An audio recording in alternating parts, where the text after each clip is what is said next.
Buenas, mi nombre es Samuel Ordóñez Alvarado y junto a mi grupo que está conformado por Litanio Espina, Camila Londoño, Davis Redondo, Miguel Solano, Sofía Esquivia y mi persona vamos a hablarles un poco sobre el conflicto armado en Colombia.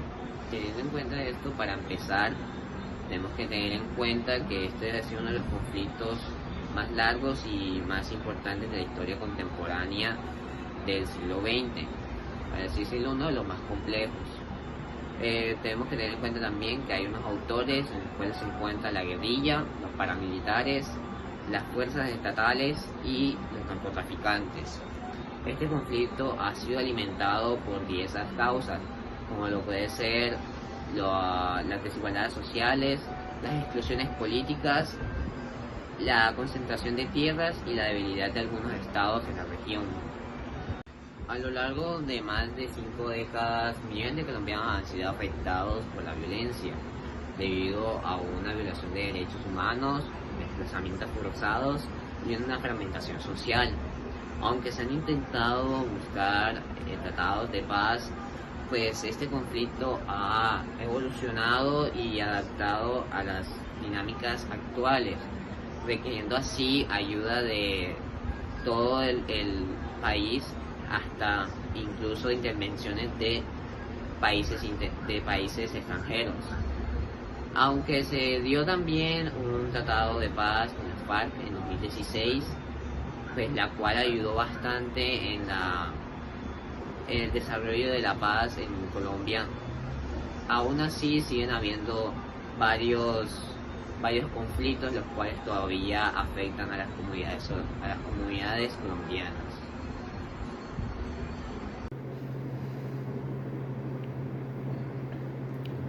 Ok, ahora presentaré una línea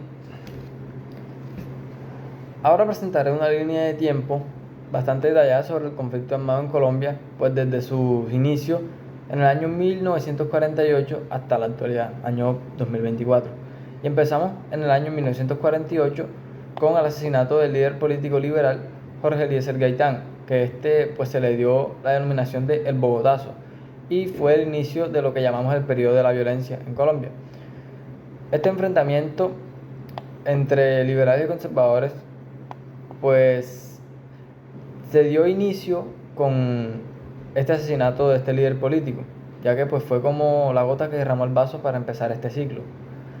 En el año 1958, fin de la violencia como conocemos, se dio inicio, se formó el Frente Nacional, un pacto que se hizo entre liberales y conservadores para alternar el poder, y pues se excluyó la participación política a otros movimientos.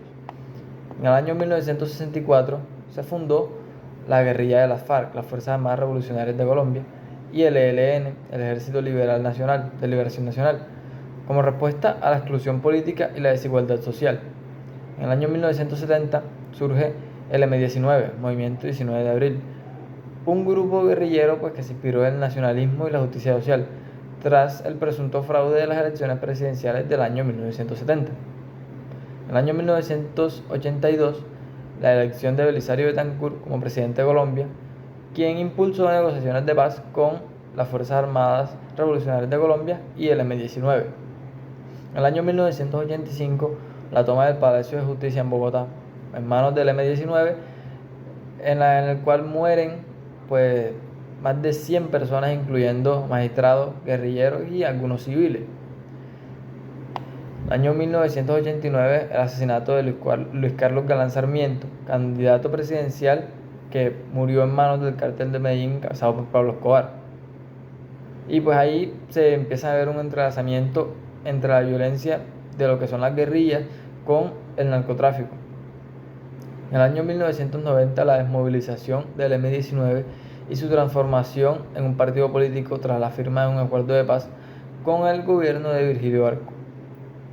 En el año 1991, la promulgación pues, de la nueva constitución política, que amplió derechos de los civiles y abrió espacio para la participación política de exguerrilleros. En el año 1997 se dio la creación de las Autodefensas Unidas de Colombia, AUC, un grupo paramilitar que combatía a las guerrillas y se involucra en el narcotráfico. Del año 1998 a 2002, la presidencia de Andrés Pastrana, quien lanza un proceso de paz con las FARC, cediendo un área desmilitarizada en el Caguán. El proceso fracasa en 2002. Del año 2002 a 2010, la presidencia de Álvaro Uribe, quien adopta la política de seguridad democrática para combatir las guerrillas, fortaleciendo el ejército y debilitando significativamente a las FARC. En el año 2006 se da la desmovilización formal de las AUC tras un acuerdo con el gobierno, aunque muchos de sus miembros continúan operando en bandas criminales. En el año 2012 se dio el inicio de las negociaciones de paz en La Habana entre el gobierno de Juan Manuel Santos y las FARC. En 2016 se da la firma del acuerdo de paz entre el gobierno y las FARC. Las FARC se desmoviliza y se convierte en un partido político. En el año 2017 se dio inicio a la implementación del acuerdo de paz. Algunos excombatientes de las FARC forman grupos disidentes. En el año 2018, la elección del presidente Iván Duque, quien adopta una postura crítica frente a la implementación del acuerdo de paz. Del año 2019 a 2023 persisten la violencia y los asesinatos de líderes sociales, mientras que grupos disidentes de la FARC, ELN y otras bandas criminales continúan operando en el país.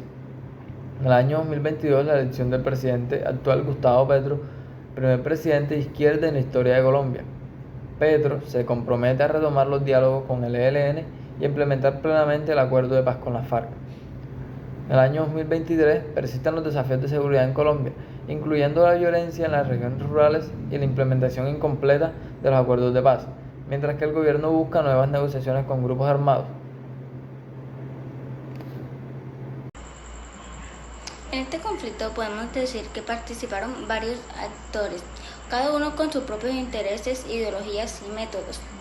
Le hablaré un poco acerca de los principales actores que participaron. Uno de ellos fue las guerrillas, que involucró a la FARC, que eran las Fuerzas Armadas Revolucionarias de Colombia, con una ideología marxista con objetivos de derrocar al gobierno y establecer un Estado socialista en Colombia, con los métodos de guerra de guerrilla, secuestro, extorsión,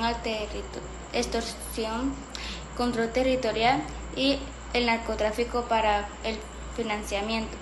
También podemos encontrar en esta el ELN, con una ideología también marxista con influencias a la teología de la liberación, con un objetivo de implementar un gobierno socialista y luchar contra la injusticia social y la explotación económica. Los métodos utilizaron fue la guerrilla, los secuestros, los ataques a la infraestructura, la explotación de recursos naturales, como el petróleo.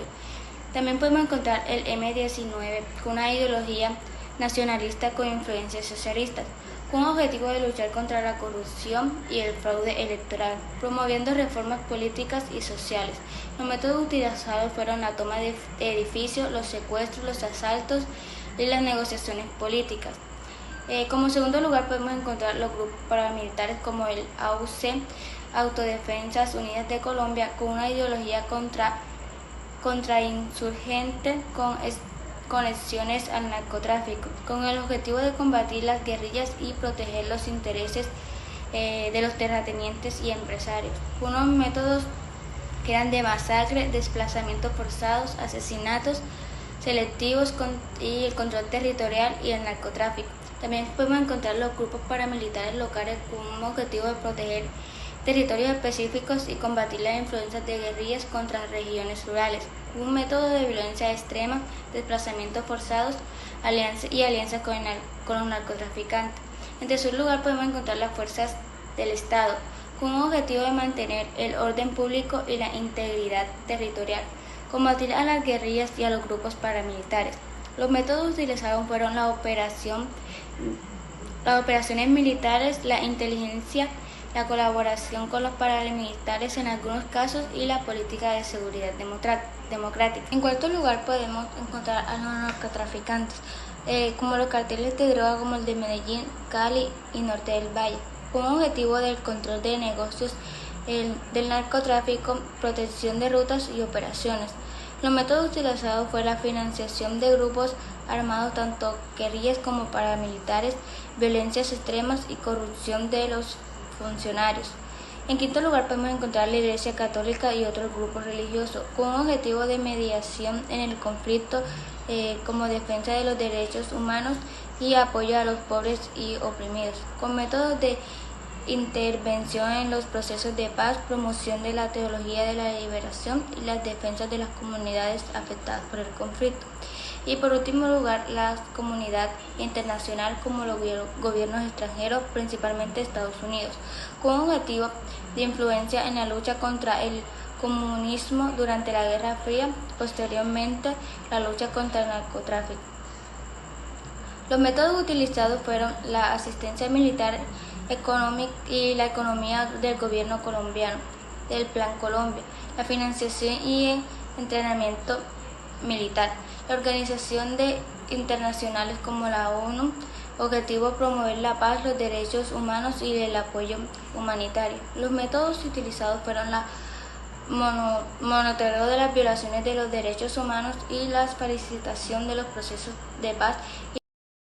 Ahora continuamos hablando sobre las causas estructurales del conflicto armado en Colombia. Son múltiples y profundas, arraigadas en la historia, la sociedad y la economía del país.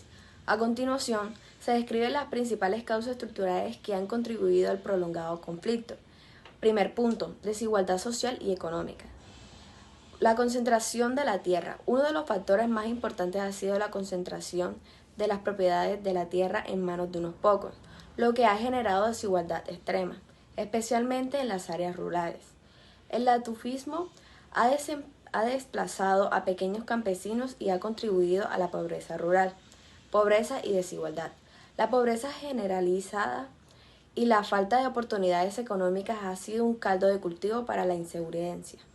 Las dispersiones económicas entre las zonas urbanas y rurales han creado tensión y resentimiento, fortaleciendo el apoyo a grupos insurgentes. Segundo punto, exclusión política, marginalización de sectores públicos. Históricamente, el sistema político colombiano ha sido excluyente, limitando la participación política a ciertos sectores, particularmente durante el periodo del Frente Nacional de 1958 a 1974. Esta exclusión política fomentó el surgimiento de movimientos guerrilleros que buscaban una mayor presentación y cambios en el sistema. La falta de representación. Muchos colombianos, específicamente en las zonas rurales, han sentido desrepresentados por el Estado, lo que llevó a algunos a apoyar movimientos armados como una forma de resistencia contra la injusticia percibida. Tercer punto, la debilidad institucional y Estado ausente. La falta de presencia del Estado.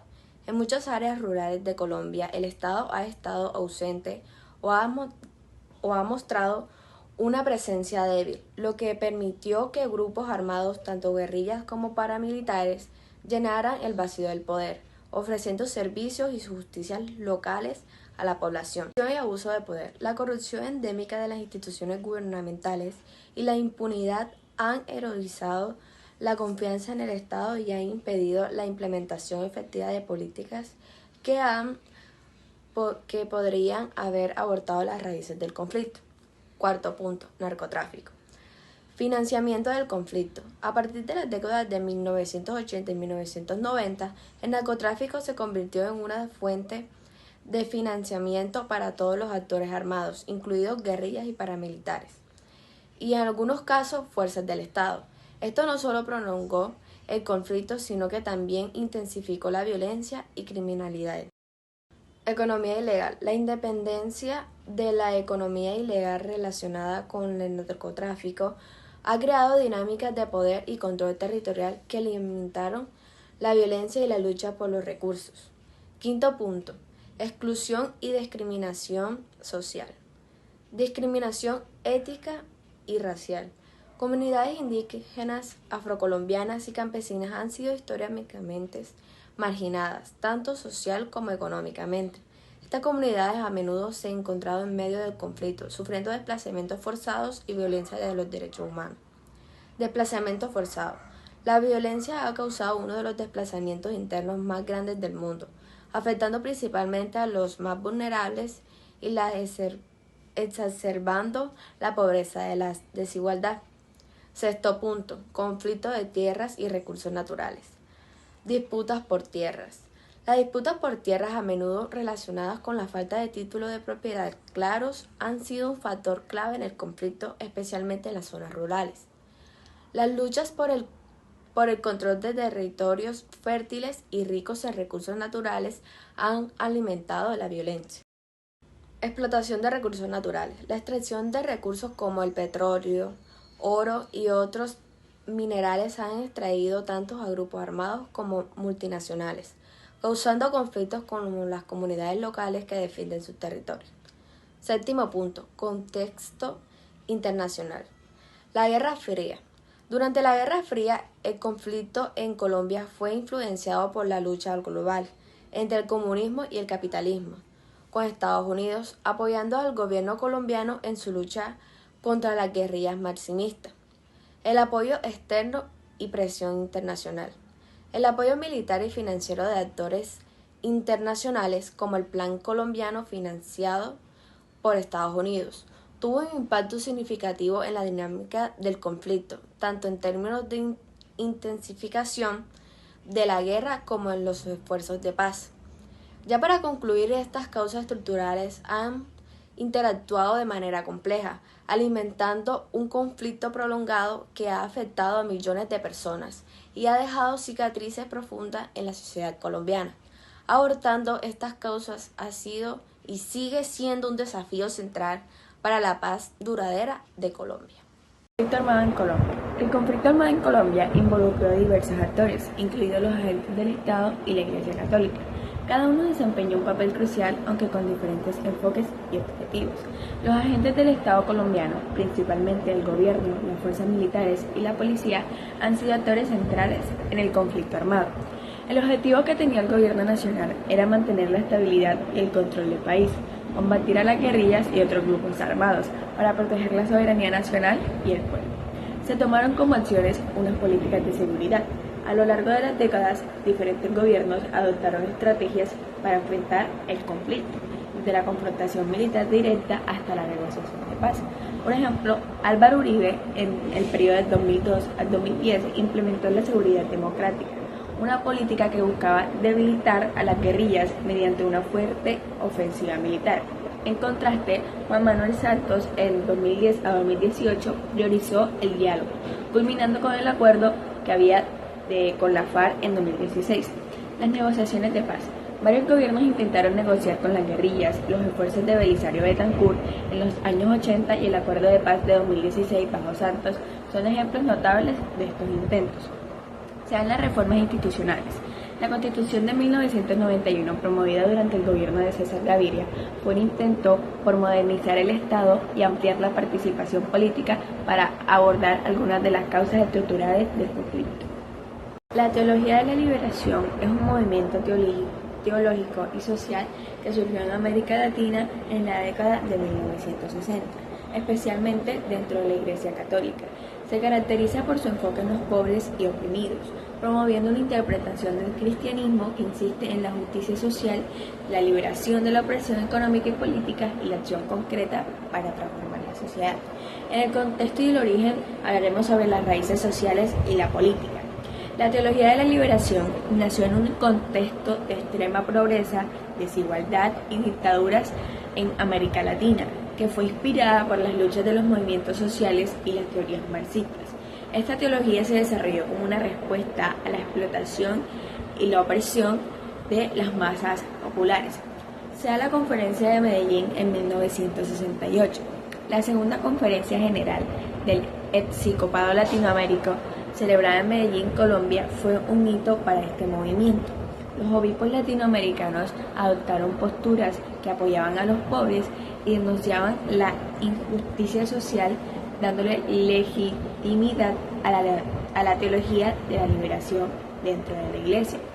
Los principios clave fueron la preferencia por los pobres. Como ya le había dicho antes, la teología de la liberación sostiene que Dios muestra una preferencia especial por los pobres oprimidos y que la Iglesia debe estar al servicio de ellos, trabajando para su liberación.